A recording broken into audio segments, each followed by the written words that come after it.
Hello and welcome to the Harry Man Show, episode 46. I have a really great guest today. He's got a hell of a story, his journey across America on foot. He has a program called Beats from the Core where he helps children and he talks about his past and he also teaches teachers how to teach. He's a great drummer. He also plays in a band called Mother Crone, and then he has lots and lots of experience in the drumming industry. How you doing, Jeremy?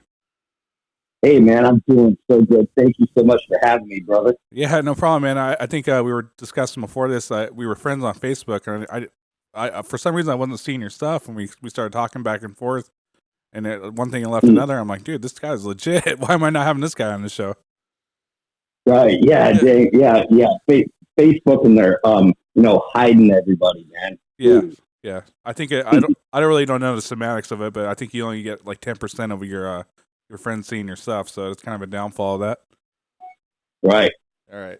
So first, just jumping into it, I know we have a lot to discuss, but I kind of want to talk about what Beats from the Core is and how it started. Okay. Yeah. Awesome. So, Beats from the Core is my online drum school.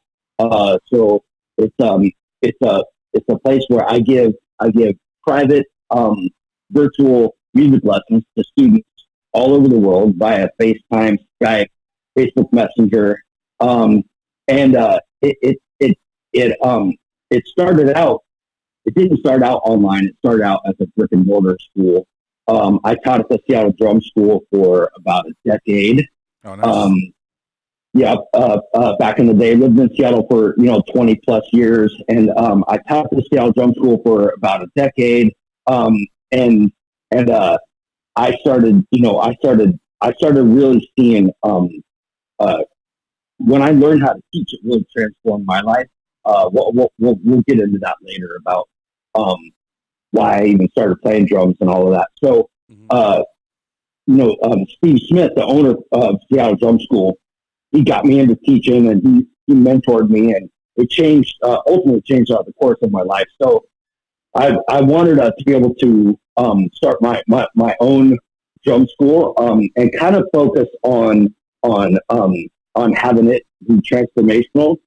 And so I didn't really know how I was going to do that, but I started Beats from the Core, and I started thinking about like different ways of teaching. Not just teaching to like what I call like one percenters, but actually teaching to make change. Mm-hmm. And we'll get into that a little bit later. But so fast forward, I shut down my brick and mortar school. I put everything online, and I started using Beats from the Core as a way to mentor while teaching. Okay, so I developed a 4 core principle system: connection, discovery, empowerment, and transformation. And I use that as the 4 core principles of my teaching foundation to be able to impact lives. And then I wanted to be able to impact communities. So after my walk across America, I decided that I was going to keep in the spirit of fundraising and stuff. So I decided I was going to make a music scholarship program, and that's through my charitable arm of my company called Beats for a Cause, where people can buy scholarships for people who can't afford drum lessons. And I'm currently making that into a nonprofit, a 501c3. I'm applying this week, and so once that is approved by the state of California, then people will be able to do that, and people can be recipients and get music education for free through either through me or my network of teachers that I have trained through Beats from the Core. Oh, nice. That's very awesome. Yeah. So, what you said that it's also part of a mentor. Are you also like guiding him through like the discipline in playing drums, or just kind of the overall just discipline in life? Yeah, both. Yeah. So the whole reason why I started playing drums. My mom got me playing drums when I was right around 9 years old, I had Tourette's really bad, stuttered super bad. It's something that I still, as a grown adult, I still manage daily. Mm-hmm. And so, I was in special ed, and it was just like doom and gloom, right? When I graduated high school, I was 19 years old. The only reason why I graduated because they said that they didn't want a 20-year-old senior, right? So it was like they couldn't get rid of me fast enough. So I took that into adulthood. And when I was in Seattle, I was studying at the Seattle Drum School, and the owner there was like, "What?" He's like, "Hey, we don't have any rock. We don't have any rock players here. You need to teach." Mm-hmm. And I was like, "Yo, Steve, man, I can't teach. Like, I don't know how to read music, and I'm not smart enough. I was in special ed, and I got straight F's in special ed." And he was like, "What are you talking about, man?" And he goes, "I'm going to show you a way of practicing and playing drums in which it'll actually help your stuttering, and it'll help you. It'll transform your speech and everything." I'm like, "What are you even talking about?" And so he mentored me, gave me a job teaching, and then he started teaching me this connection-based style of learning, where you sing, you sing notes and everything, and it really goes back to like the Indian tabla players. It's like the same method as like all meditation, and it literally changed my life. I mean, I still stammer now, Mm-hmm. but that was I feel like that is the only significant thing that helped my stuttering. And so all of a sudden I was a professional drummer. I've got all of these students, and then I learned how to read and write and transcribe music, and quit my real job, and it was life changing. So I decided that I was forever going to be indebted to bring that back. So now I use that same method, and kids that are struggling in school, going through depression, have behavioral problems. I use the same method, and you should read the testimonials on my site, man, about like kids who have behavior problems, low self-esteem, and all that. I use a specific teaching method, and then they go through my program, and they get transformed. Nice. That's really good stuff. And Yeah. right when you jumped into playing, like teaching, did you see results right away with the stammering and all that? What I don't understand the question. when you start taking drums seriously, did you see results in your Tourette's as well right away? No, no. It definitely was not right away. It was, as a matter of fact, it was really frustrating because Steve would have me sing my parts. He's like, "Here, sing the hi-hat parts, chick, chick, chick, chick," and I'm like, "I'm not going to sing it, man. Like, speaking is hard enough for me." Like, and he's like, "Nope, sing it." And so it was like this big battle, right? Mm-hmm. But what happened was just like how like lifting weights and everything really levels me out, really keeps me grounded. The focus and the centering of playing slow and singing and everything really just keeps me grounded, keeps me centered. Yeah, and so that was something that I kind of had to discover. I would say when I jumped into it, I was in my late 20s at that time. I'm 48 now, so I was in my late 20s, and and it was something that I saw kind of like slowly starting to happen. Like I felt it first, and then I saw it happen. Nice. So it definitely built confidence on a long road there for you. Yes. All right. And then how many students do you have now in your Beats from the Core? Well, I teach about some weeks I teach in 3 different time zones. Some weeks I teach in 4 or plus, right? But on a full-time basis right now, I have right around 20, 25. Oh, nice. That's a lot. Yeah. Mm-hmm. Yeah. But I've taught thousands of lessons. Nice. And now, did you see a big paradigm shift? I know we were talking about this before the show. Was it more of a challenge to teach online, or was that something you kind of flowed into easily when it started? like I said, like we were talking earlier, you know, I, now that COVID is hit, you see all these, you want to learn how to teach online, all these programs coming up, and you get on there and nobody has any reviews. I started doing this, 6 years ago, and, I did it purely by accident, and I'll tell you how I fell into it.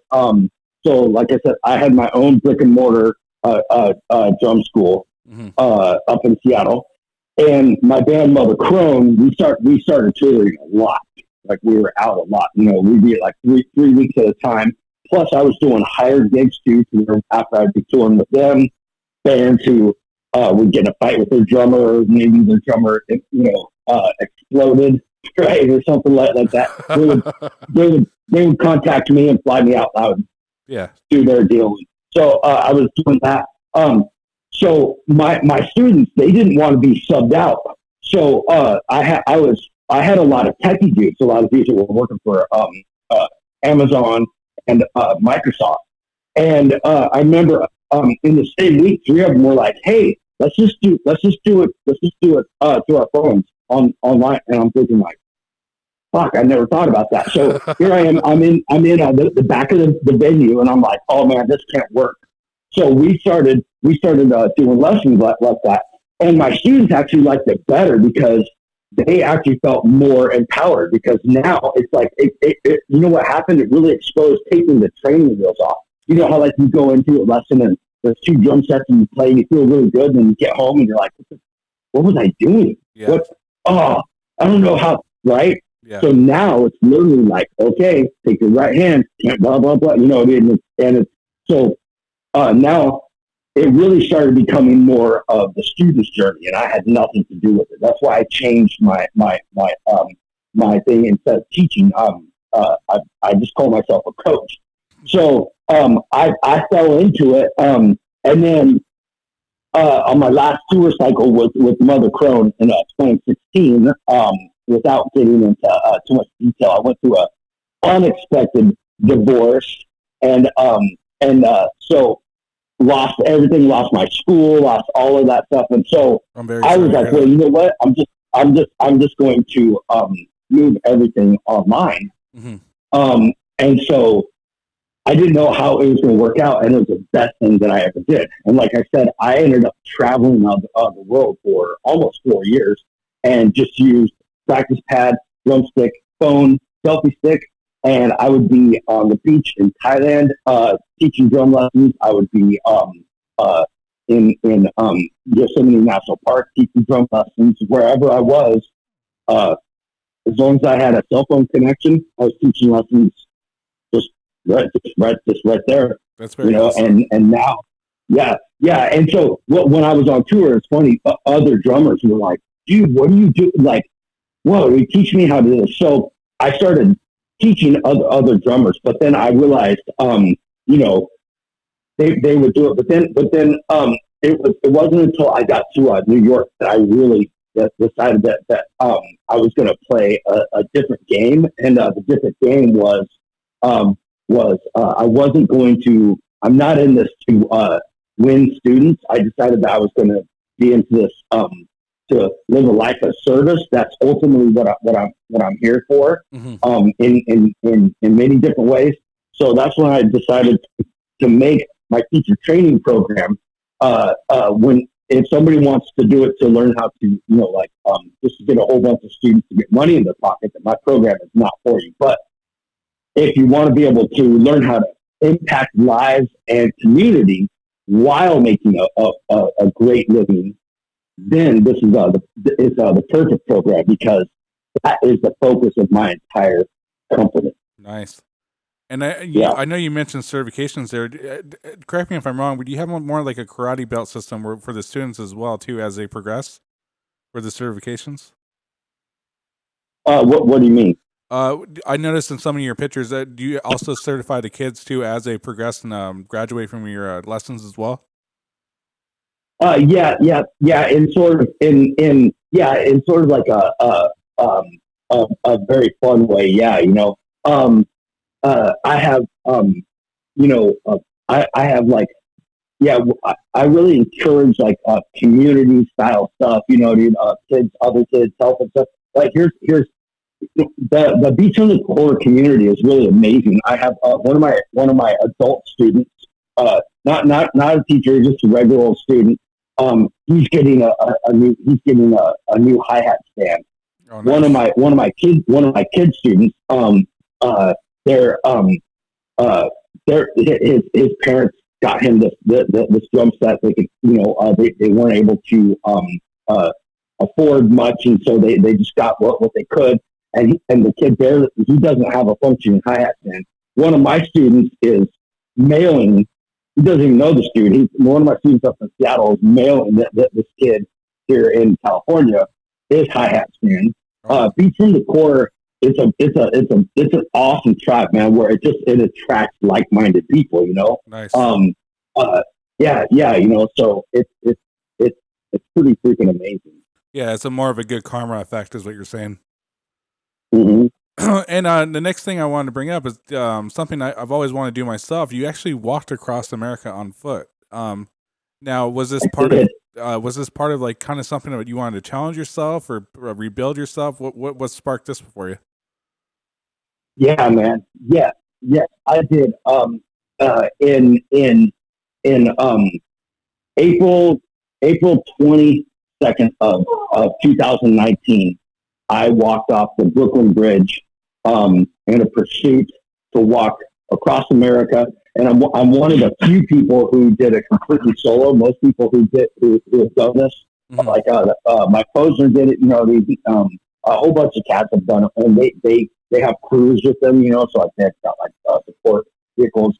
It was just me and a 52-pound backpack. Oh wow. And and it took me 6 months, and I ended up walking 3,100 miles.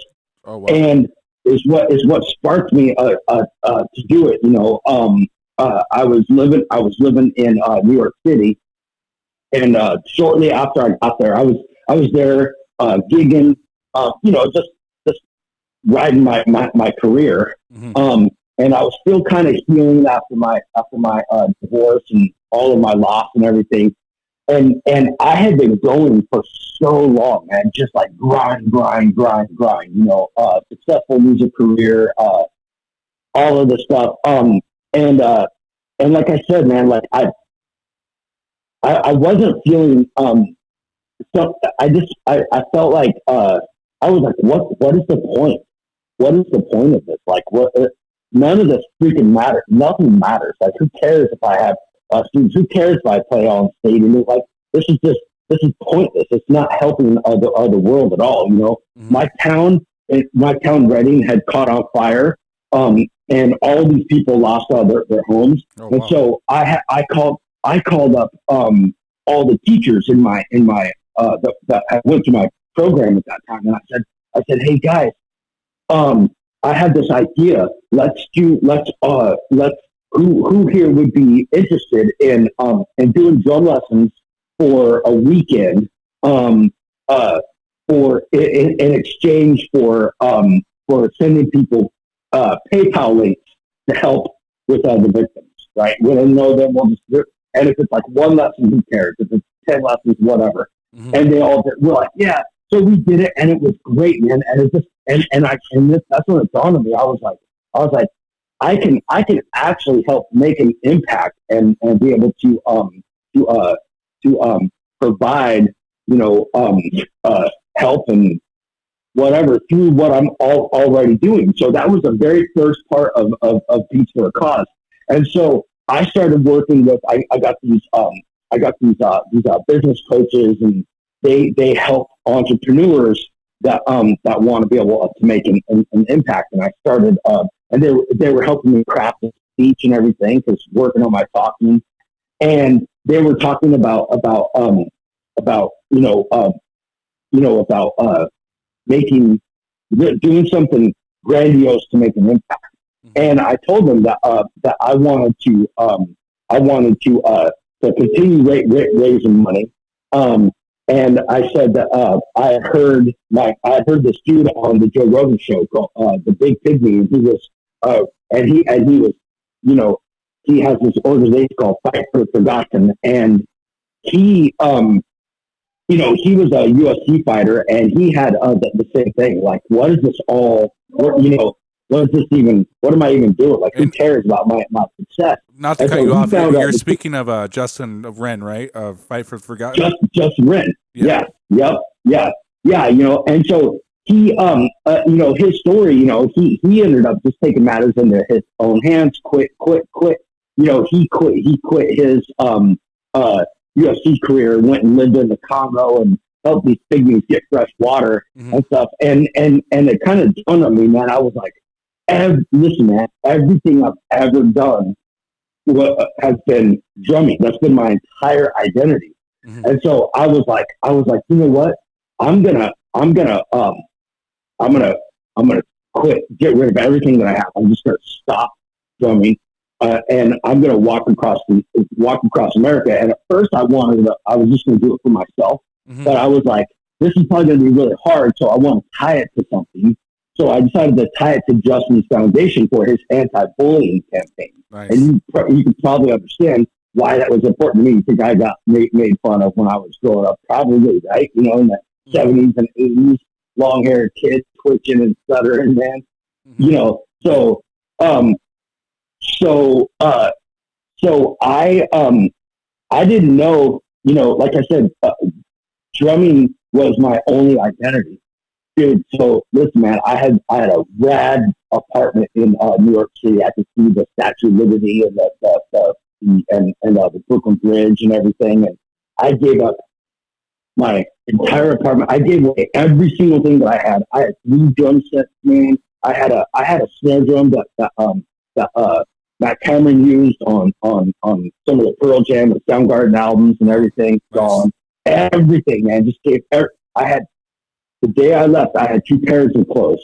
That's it, and a backpack on my thing, and bailed. And for those 6 months, I wasn't sure that I was gonna get back to drumming. But that's kind of my story. Is I rediscovered myself, and I rediscovered that, and I feel reborn, and my drumming sounds better than it ever has now.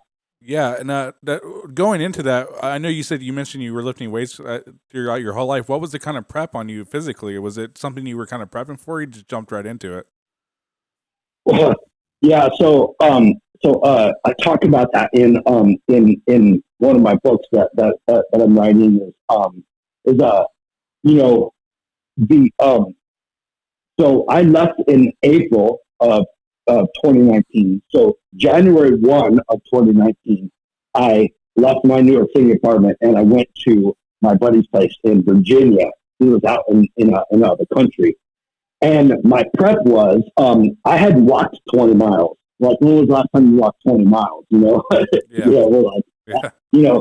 So, and it was January. So I was like, well, I'm just going to practice walking. So from January until April, every day I would get every single day, 7 days a week. I just practiced walking. That's all I did. I just put my headphones in and would just walk. And I started out walking 2 miles, 5 miles, and then pretty soon, one day I hit 20, and it was excruciating. I was like, "Oh man, okay, cool." And then I started getting used to it. But I had no backpack. I was only training kind of like mentally. When I hit the bridge, when I left, the day that I left, that I walked off that bridge, I had never done an overnight backpacking trip. Okay. And I hadn't even packed my bag yet. So my buddy brought my backpack to me, and then I put it on there. So I walked completely in the outfit. I did it like just jumped in it. And I didn't even have my route predetermined. As a matter of fact, as a matter of fact, when I walked off of the bridge, I had a buddy that came with me for like the first week. He was like, I have a week off work. I'm going to come with you. And I said, I don't want to leave New York without seeing Niagara Falls. So I walked 500 miles out of my way and actually went up to Niagara Falls first, and then to Oklahoma City, and then from Oklahoma City to Reading. Jesus. And that brings me to the next question. Yeah. Did you discover America in a whole new way? Like towns you didn't hear about, just landscapes you'd never seen before? Oh my God. Yes, yes, yes, man. Yes. And I discovered I made a few, a bunch of different discoveries, man. Um, I discovered that, one thing I have touted on my social media many of times is that you know, what is going on, what is going on socially and politically and online is in many ways the direct opposite of what is really going on. Yeah. And I'll tell you what I mean by that, man. It's like everywhere I went, whether I was in a conservative town, whether I was in a liberal town or whatever, people were nothing but like I found that people were inherently good. Hmm. I had complete strangers bring me into their house, man. I had people give me money. I had people uh you know good deed after good deed after good deed. A good buddy of mine, uh this he's a legendary um adventurer, right? My buddy Cody, he's Wandervogel. Um, the people that are into cult adventuring, they know who he is. And I remember he told me, man, he said, hey, man, the road provides, brother. And it really does because I would be, here I am, this tattooed musician, walking through like this really conservative town, and people went out of their way to make sure that I was okay. To, ask me, how I was doing. They would give me money. I remember going through this place in Oklahoma, and I had been walking on this road, man, for like 5 or 6 days, man. It was like 100 degrees out, man. Oh, wow. I had 6 near-death experiences, man. I fell off a 40-foot cliff. I got lost Oh, in wow. Shawnee National Forest, man. I got caught in a flood. I got caught in lightning storms where there were trees falling on me.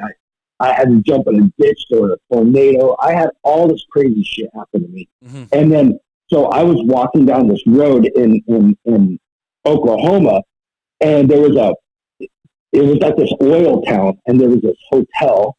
There was nobody there. The lobby was open, but there was nobody there. And it just said, call the number. So I called the lady, and they're like, they weren't booking rooms because it's only seasonal. Hmm. And so I told her what I was doing. She's like, "Oh my God, I saw you in the news." She said, she goes, she goes, "Okay, dude, check this out." She goes, "Okay." She goes, "Here, go behind the desk, open up the door." So I opened up the door. She said, "Okay, go to the little door." She goes, "There's a key." She goes, "Open up the back, blah, blah, blah." She goes, "Yeah, here, pick out a room key, and leave it on that desk when you leave." I was like, That's okay, cool. I can just get. I said, okay, how do I pay you? Do you have a Venmo? So she's like, oh, don't worry about it, Yeah. dude. So they sight unseen. I could have robbed them blinded. Nope, they didn't. You know, 3 days later, her and her husband found me on the side of the road and bring me lunch and all of this stuff. Anyways, I could go on for days and days and days. That's the side of America that I saw.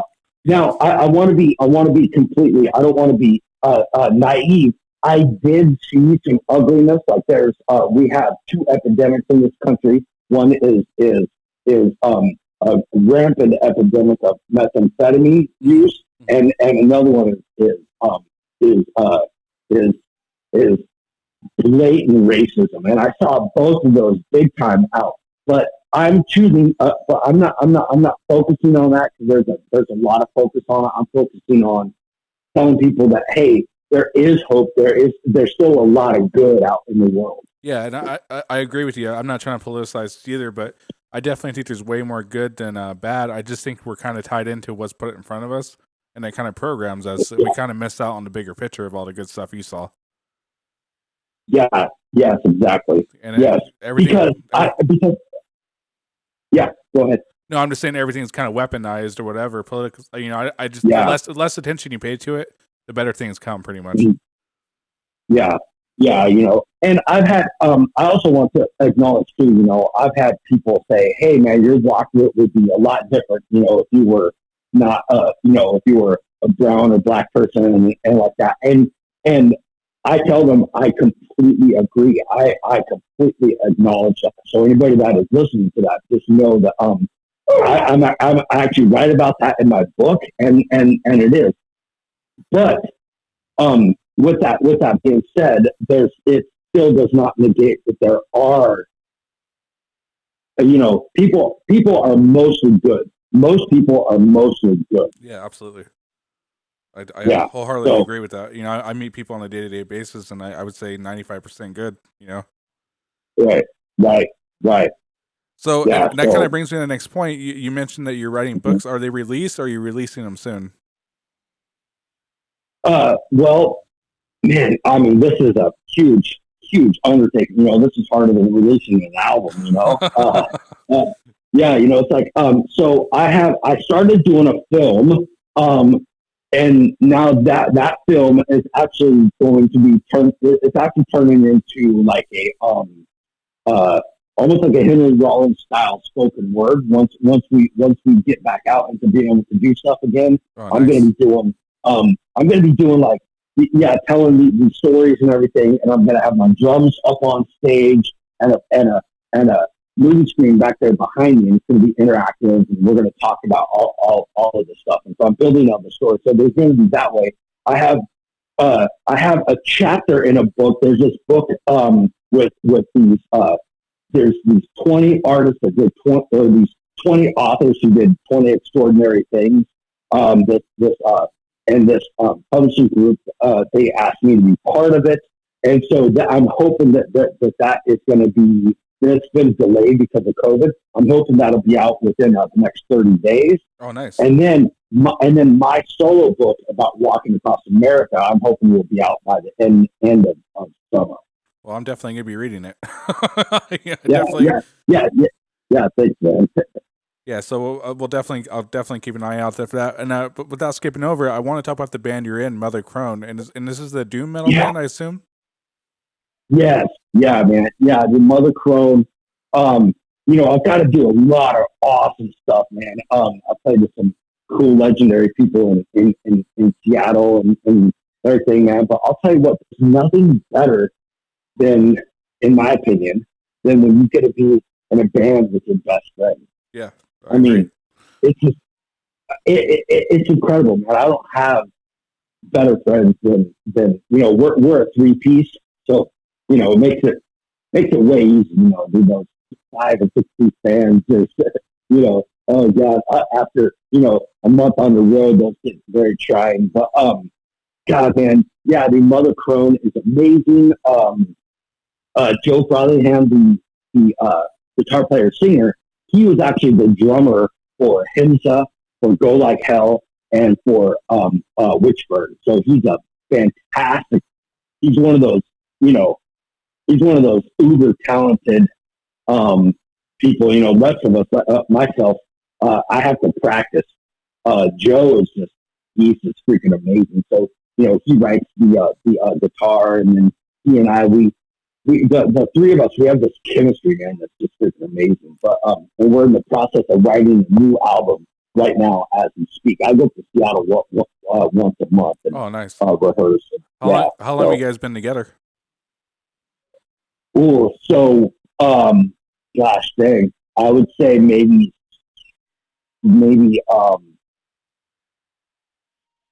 7 years. Oh, nice. That's a stretch. Yeah. Now, yeah. if I were going to jump into the catalog, what would be the best place to check it out? We are on all streaming platforms. Mm-hmm. We are on. We're on Spotify. Everything. Okay. And the cool thing is there is this film coming out called The Planet of Doom. And it's kind of like, remember the old school animated thing called Heavy Metal? Yeah. Right? Yeah. So it's kind of like the sequel to that. This is a film made by this guy named David Paul Seymour, and it's got all these awesome bands in it, Moss Generator. So like imagine like an hour and a half film. There's no dialogue. It's only music, and it's this animated tale it's like these Viking guys, but they all instead of having ships, they all ride Harleys Oh, and they nice. go on this big adventure. So we, Mother Crone, we are chapter 6, so we're going to be releasing our album right around the same time that the Planet of Doom is going to be released with a whole bunch of other awesome bands. So Oh, yeah, that sounds really cool. dude, it's amazing. We're super stoked to be part of it. Yeah, but yeah, man, Mother Crone. I, pretty, we've got like a pretty unique sound for that genre. I play a gigantic, you know, John Bonham style set. Well, small in the number of pieces, but big in sizes, and then we got like two full stack orange amps, two full stack bass amps. So we're just loud, fucking loud. Yeah, so Yeah. before I ask you about your drum set, I wanted to ask, I mean, I do the obvious, everyone's on hiatus, but did you guys have any plans to kind of go back out and tour after everything kind of settles? Yeah. Hopefully, we're hoping to get into doing touring and live shows. Hopefully by the end of this year. Yeah, nice. For sure. That's how we would like to end this year and ring in the new year for sure. Yeah. And then when you were speaking of your Lubbock kit, were you always a Lubbock enthusiast, or did you kind of stumble upon that Lubbock set and stick with it? Oh man, dude, I've been in love with Lubbock for God, man, forever, and I love that kit, man.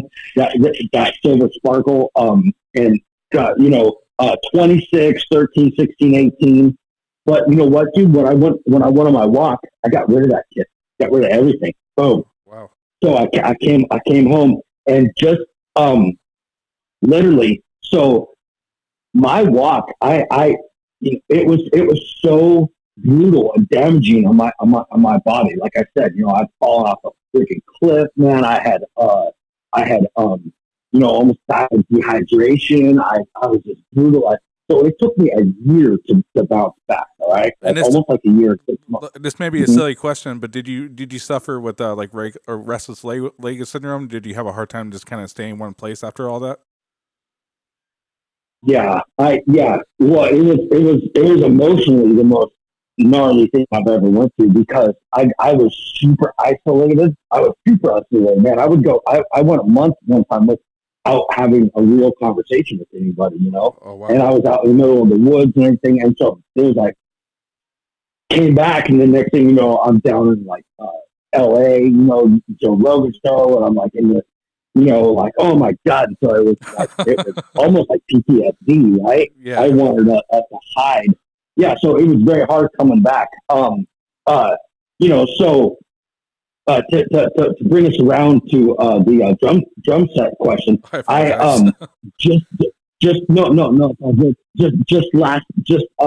in just about a month and a half ago, I just re-upped and got a new drum set, and now I'm rocking Tamas, and I've got an old school Tama 24 by 14 kick, right? Because I still wanted a big kick, but I wanted to take a break from the 26, Mm-hmm. and I got 15, 16, 18, and I was gifted a badass hand hammered bronze snare drum when I got to the Sundial Bridge. A friend of mine was there, gifted that to me. So I'm rocking this new Tama Art Star Birch kit, man. Superstar, actually, Birch kit. Mm-hmm. That is just awesome. I went up to Seattle, got it, and my buddy just started this new drum shop called West Coast Drum Shop, and nice. And they had it. They're waiting for me, and I picked it up, and I was just so freaking stoked. That seems quite the setup. Are you using bigger cymbals as well too? Yeah. Yes, I am. Yeah, 24-inch ride. So, and I like to do 20-inch crashes. Nice. And 20-inch crashes. 20 or 22. That's what that's the vibe that Mother Crone has pretty much always been about. Really big stuff. Really big big cymbals, big drums. Yeah, nice. And I before I let you go, I want to talk about the drums you use in your studio too. I noticed you're using some acrylic. All right, do you have multiple kits still set up at your home, or do you give in-person lessons as well? Yeah. So like I said, I just moved back to California. I'm living in Redding now. Because the cool thing is like, being able to teach online, and stuff affords me the lifestyle of I can live wherever I want. And so I decided, kind of over the buzz of living in cities and stuff, man, especially like after my walk and being an adventurer now. I have a new love for the outdoors, and there's no better place than Northern California. So so I have a place here now, and yeah, I've got two drum sets here. I've got the Pearl Crystal Beats. That it's actually my good buddy. He's loaning it to me. And so, yeah, I do in-person lessons, just like only if I really know the person and I know the COVID safe. Yeah. Otherwise, I just have my online studio set up here, and doing it. And then, but right now, I was going to mention this right before we left. But right now, I'm in the process of transitioning Beats from the Core to a full vetted California 501c3 nonprofit where I provide music lesson scholarships to people who can't afford them, and so I will be able to take donations for people who want to buy drum lessons for people. And if anybody has friends or families or themselves who can't afford to give drum lessons or to provide drum lessons for their sons or daughters or whatever, they can apply at no cost on my website and everything, and then I match them up. So that brings me to my next question. If it's a potential student wanting to reach out to you, the website would be the best place to go do that? Yep. Yeah. Website, Instagram, and Facebook. It's all Beats from the Core. All right. Well, I'm definitely going to copy and paste those links too, and I'm going to push it out there for you. And Jeremy, before I let you go, I feel like I could have asked you another 2 or 3 hours of questions. I know you got some stuff coming up today, but man, we have to do this again. And like I said, there's still a lot I want to talk about your journey, and I'm looking forward to your books and videos and the documentary. You have a lot of cool things going on in the hat right now. I just want to say thank you very much for coming on. You know what, dude? Thank you so much for having me. Yeah, I'll tell you what, man. If your listeners comment and tag this and everything, if they want us to do another episode, maybe we'll do like a special one about specifically about my walk, and about me waking up in the middle of the desert having to chase off coyotes, being surrounded by a pack of coyotes in the middle of the night for 4 nights, and then they fucking tracked me in the middle of the panhandle, or maybe I'll talk about when I woke up to a prison break in my tent. The cops were telling me to not get out of my tent because there was a prison break, and at the same time a freaking tornado came and flooded me out during the prison break, right? In the middle of nowhere. And I can tell all kinds of stories. Well, I'll tell you what, regardless, we're going to do that. Maybe that'll be like the next episode or something, right? Yeah, regardless, we're going to do that because I want to hear the stories. You know what I mean? Okay. I find it very, very cool. Like I said, that's something I kind of look up to people that do stuff like that. So regardless, we're going to have you on again. We're going to hear that, and we're going to spend much more time on that. But yeah, I know you got stuff coming, but I just want to thank you one more time and let you go there. Oh man, thank you so much, man. And dude, thanks for having me, man. Your podcast is awesome. I'm a big fan. Oh, thank you. And I ask everybody to give you support. Anybody wants to reach out to me to say hi. I love talking to people, and thanks for having me, brother. All right. So if you guys enjoyed the show, it's on YouTube, Apple, Spotify. Please share to your friends and enjoy coming episodes. Thank you.